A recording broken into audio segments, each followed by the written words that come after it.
নবীজি দুখানা হাত উত্তোলন করে দোয়া করলেন, আল্লাহুম্মা ইহদি উম্মা আবি হুরায়রা, আয় আল্লাহ তাআলা আমি দোয়া করি তুমি দয়া করে আবু হুরায়রার মাকে হেদায়েত নসিব করে দাও। রাসূলুল্লাহ দোয়া করলেন আল্লাহ ওর মায়ের হেদায়েত করে দাও। হযরত আবু হুরায়রা রাসূলের মুখে দোয়া শুনে দিয়েছেন দৌড়। পিছন থেকে সাহাবীরা মনে করলেন আবু হুরায়রা দৌড়ায় কেন, জামা টেনে ধরছে পিছন থেকে। জিজ্ঞেস করলে আবু হুরায়রা দৌড়চ্ছ কেন, কোনো বিপদ হয়েছে নাকি? কয় না, কোনো বিপদ হয় নাই, আমাকে ছেড়ে দাও।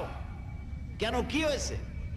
হযরত আবু হুরায়রা বলেন, সাহাবীরা আমাকে ছাড়ো, আমি দৌড়াইয়া বাড়ি গিয়ে দেখতে চাই। আমি আগে দৌড়াইয়া বাড়ি পৌঁছলাম, নাবি বাড়ি পৌঁছবার আগে আল্লাহ নবীর দোয়া আমার বাড়ি পৌঁছায়। সেই দুইটা জিনিসের কোনটা আমি দেখতে চাই।